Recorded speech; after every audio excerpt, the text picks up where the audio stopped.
Chapter 14. Then I looked, and there before me was the Lamb standing on Mount Zion, and with him 144,000 who had his name and his Father's name written on their foreheads.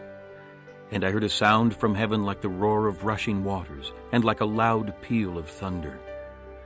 The sound I heard was like that of harpists playing their harps, and they sang a new song before the throne, and before the 4 living creatures and the elders. No one could learn the song except the 144,000 who had been redeemed from the earth. These are those who did not defile themselves with women, for they kept themselves pure. They follow the Lamb wherever he goes. They were purchased from among men and offered as first fruits to God and the Lamb. No lie was found in their mouths. They are blameless.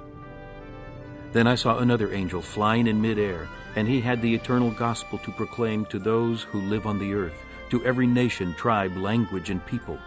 He said in a loud voice, "Fear God and give him glory, because the hour of his judgment has come. Worship him who made the heavens, the earth, the sea, and the springs of water." A second angel followed and said, "Fallen, fallen is Babylon the Great, which made all the nations drink the maddening wine of her adulteries." A third angel followed them and said in a loud voice, "If anyone worships the beast and his image, and receives his mark on the forehead or on the hand, he too will drink of the wine of God's fury, which has been poured full strength into the cup of his wrath. He will be tormented with burning sulfur in the presence of the holy angels and of the Lamb, and the smoke of their torment rises forever and ever. There is no rest, day or night, for those who worship the beast and his image, or for anyone who receives the mark of his name." This calls for patient endurance on the part of the saints who obey God's commandments and remain faithful to Jesus. Then I heard a voice from heaven say, "Right. Blessed are the dead who die in the Lord from now on." "Yes," says the Spirit, "they will rest from their labor, for their deeds will follow them."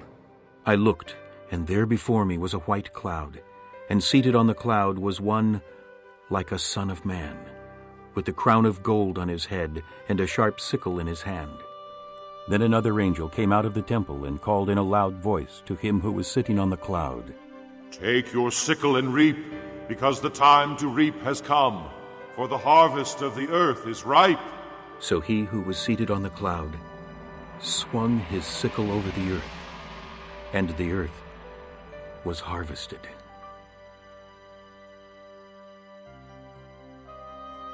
Another angel came out of the temple in heaven, and he too had a sharp sickle.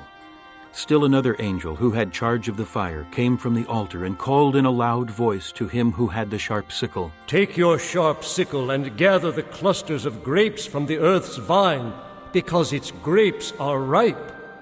The angel swung his sickle on the earth, gathered its grapes, and threw them into the great winepress of God's wrath. They were trampled in the winepress outside the city, and blood flowed out of the press, rising as high as the horses' bridles for a distance of 1,600 stadia. Chapter 14. Then I looked, and there before me was the Lamb standing on Mount Zion, and with him 144,000 who had his name and his Father's name written on their foreheads. And I heard a sound from heaven like the roar of rushing waters, and like a loud peal of thunder. The sound I heard was like that of harpists playing their harps,